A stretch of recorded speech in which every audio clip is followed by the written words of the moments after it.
ನಮಸ್ಕಾರ ವೀಕ್ಷಕರೇ, ಸುಧ್ಯಾನ ತೇಜಸ್ ವಾಹಿನಿಗೆ ತಮಗೆಲ್ಲರಿಗೂ ಸ್ವಾಗತ. ಮೊದಲಿಗೆ ಆಧ್ಯಾತ್ಮಿಕ ರಸಪ್ರಶ್ನೆ 1.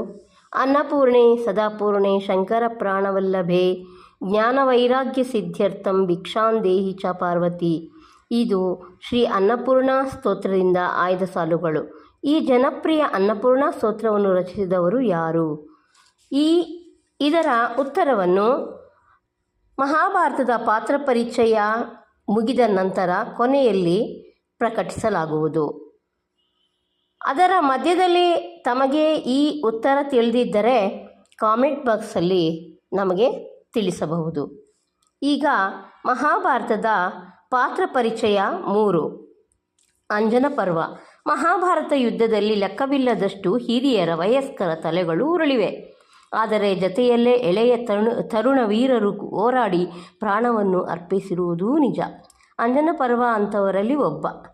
ಇವನು ಅಭಿಮನ್ಯು, ಲಕ್ಷ್ಮಣ ಕುಮಾರ, ಋಷಕೇತು ಮೊದಲಾದವರ ಸಾಲಿಗೆ ಸೇರುವ ಹುಡುಗ. ಅಂಜನ ಪರ್ವನು ಘಟೋತ್ಕಚನ ಮಗ, ಭೀಮಸೇನನ ಮೊಮ್ಮಗ. ಕಾನನವಾಸಿಯಾಗಿದ್ದ ಈತನನ್ನು ಮಹಾಭಾರತ ಯುದ್ಧವು ತಂದೆ ಘಟೋತ್ಕಚನ ಸಮೇತ ತನ್ನ ತೆಕ್ಕೆಗೆ ಎಳೆದುಕೊಂಡಿತು. ಯುದ್ಧದಲ್ಲಿ ಪಾಂಡವರ ಜೊತೆ ಸೇರಿ ಹೋರಾಡಲು ಅಂಜನ ಪರ್ವ, ಘಟೋತ್ಕಚರು ಒಂದು ಅಕ್ಷೋಹಿಣಿ ಸೇನೆಯೊಂದಿಗೆ ಸನ್ನದ್ಧರಾಗಿ ಬಂದರು. ಇವರಿಬ್ಬರೂ ಹೋರಾಟ ನಡೆಸಿದ ಬಗೆಗೆ ಭೀಷ್ಮ ಪರ್ವದಲ್ಲೂ ಸೂಚನೆಗಳಿವೆ. ಭೀಷ್ಮರು ಶರಶಯ್ಯಾಗತರಾದ ಮೇಲೆ ನಾಯಕತ್ವವು ದ್ರೋಣರಿಗೆ ಬಂದಾಗ ಅವರು ತಮ್ಮ ಕಡೆಯ ರಾಕ್ಷಸ ವರ್ಗದವರಿಗೆ ಸಹಾಯವಾಗುವಂತೆ ಈರುಳ ಯುದ್ಧವನ್ನು ಘೋಷಿಸಿದರು. ಈ ಯುದ್ಧದಲ್ಲಿ ಘಟೋತ್ಕಚ, ಅಂಜನ ಪರ್ವ ಮೊದಲಾದ ರಾಕ್ಷಸಗಣವು ಕೌರವರ ಮೇಲೆ ಮಾಡಿದ ದಾಳಿ ವಿವರವಾಗಿ ಚಿತ್ರಣಗೊಂಡಿದೆ. ಹಾಗೆಯೇ ಕೌರವರ ಕಡೆಯ ರಾಕ್ಷಸ ವೀರರ ಹೋರಾಟದ ವಿವರಗಳೂ ಇವೆ.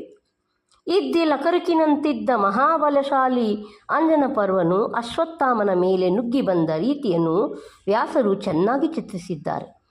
ಕೌರವರೇನು ಕಡಿಮೆ ಇಲ್ಲವಲ್ಲ, ಅಶ್ವತ್ಥಾಮನು ಸುಡುಗಾಳಿಯನ್ನು ನಿಲ್ಲಿಸುವ ಹಿಮಾಲಯದಂತೆ ನಿಂತಿದ್ದ ಎಂದು ವ್ಯಾಸರು ವರ್ಣಿಸಿದ್ದಾರೆ. ಅಂಜನ ಪರ್ವ ಅಶ್ವತ್ಥಾಮರ ನಡುವೆ ನಡೆದ ಘೋರ ಯುದ್ಧದಲ್ಲಿ ಅಶ್ವತ್ಥಾಮನು ಅಂಜನ ಪರ್ವನ ಬಾಣಗಳಿಂದ ಆವೃತನಾಗಿ ಮೇಘ ಜಲಧಾರೆಯಿಂದ ಆವರಿಸಲ್ಪಟ್ಟು ಮೇರು ಪರ್ವತವಾದನೆಂದು ವ್ಯಾಸರು ಹೇಳುತ್ತಾರೆ. ಅಶ್ವತ್ಥಾಮನೆದುರಿಗೆ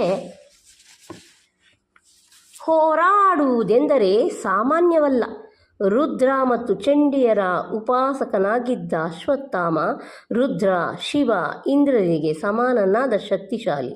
ನುಗ್ಗಿ ಬಂದ ಅಂಜನ ಪರ್ವನ ಬಾಣಗಳನ್ನು ಖಂಡಿಸಿ ಅಶ್ವತ್ಥಾಮನು ಅಂಜನ ಪರ್ವನ 2 ಸಾರಥಿಗಳನ್ನು ಕೊಂದ.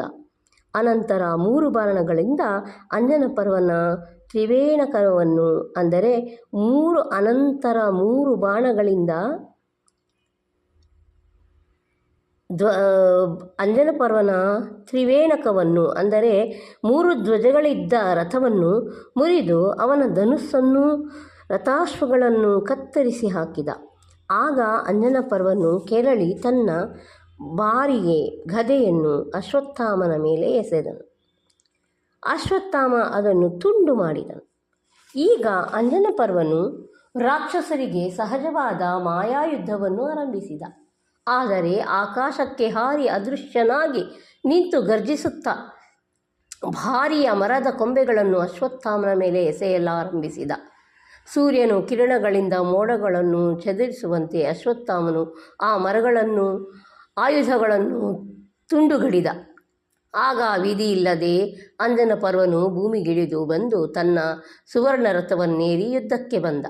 ಬಹಳ ಕಾಲ ಇಬ್ಬರೂ ಉಗ್ರವಾಗಿ ಹೋರಾಡಿದ ನಂತರ ಶಿವನು ಅಂಧಕಾಸುರನನ್ನು ಸಂಹರಿಸಿದಂತೆ ಅಶ್ವತ್ಥಾಮನು ಅಂಜನ ಪರ್ವನನ್ನು ಕೊಂದ. ಅಶ್ವತ್ಥಾಮನು ರುದ್ರಭಕ್ತನೂ ಶಕ್ತಿಯ ಆರಾಧಕನೂ ಆಗಿದ್ದು ರಾಕ್ಷಸರ ಮಾಯಾಯುದ್ಧಗಳ ವಿಚಾರವನ್ನೆಲ್ಲ ಚೆನ್ನಾಗಿ ಬಲ್ಲವನಾಗಿದ್ದರಿಂದ ರಾಕ್ಷಸರುಗಳನ್ನು ಎದುರಿಸುವುದು ಅವನಿಗೆ ಕಷ್ಟವಾಗಲಿಲ್ಲ. ಹಗಲು ಯುದ್ಧವೇ ಅಲ್ಲದೆ ಪೂರ್ವ ಸೂಚನೆಗಳನ್ನು ಕೊಟ್ಟು ಪಂಜುಗಳನ್ನು ಉರಿಸಿಕೊಂಡು ರಾತ್ರಿಯಲ್ಲಿ ಯುದ್ಧ ಮಾಡುವ ಪದ್ಧತಿಯೂ ಪ್ರಚಲಿತವಾಗಿತ್ತೆಂಬುದು ದ್ರೋಣಪರ್ವದಿಂದ ತಿಳಿದು ಬರುತ್ತದೆ. ಒಂದು ಅಧ್ಯಾಯದಲ್ಲಿ ರಾತ್ರಿ ಯುದ್ಧದ ಪೂರ್ವ ನಿಶ್ಚಿತ ಸೂತ್ರಗಳನ್ನು ಸ್ಪಷ್ಟವಾಗಿ ಹೇಳಿರುವುದು ಗಮನಾರ್ಹವಾಗಿದೆ. ರಾತ್ರಿಯ ವೇಳೆ ರಾಕ್ಷಸರಿಗೆ ಹೆಚ್ಚಿನ ಶಕ್ತಿ ಸಂಚಯವಾಗುತ್ತದೆ ಎಂಬ ಹೇಳಿಕೆಯೂ ಇದೆ. ಧನ್ಯವಾದಗಳು. ಪಾತ್ರವನ್ನು ಪೂರ್ಣವಾಗಿ ತಿಳಿಸಿದ್ದೇವೆ.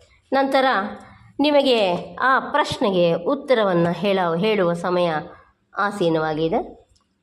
ಅನ್ನಪೂರ್ಣೆ ಸ್ತೋತ್ರವನ್ನು ಪಠನ ರಚಿಸಿದವರು ಶ್ರೀ ಶಂಕರಾಚಾರ್ಯರು, ಆದಿಗುರು ಶ್ರೀ ಶಂಕರಾಚಾರ್ಯರು. ಓಕೆ, ತಮಗೆಲ್ಲರಿಗೂ ಶುಭವಾಗಲಿ.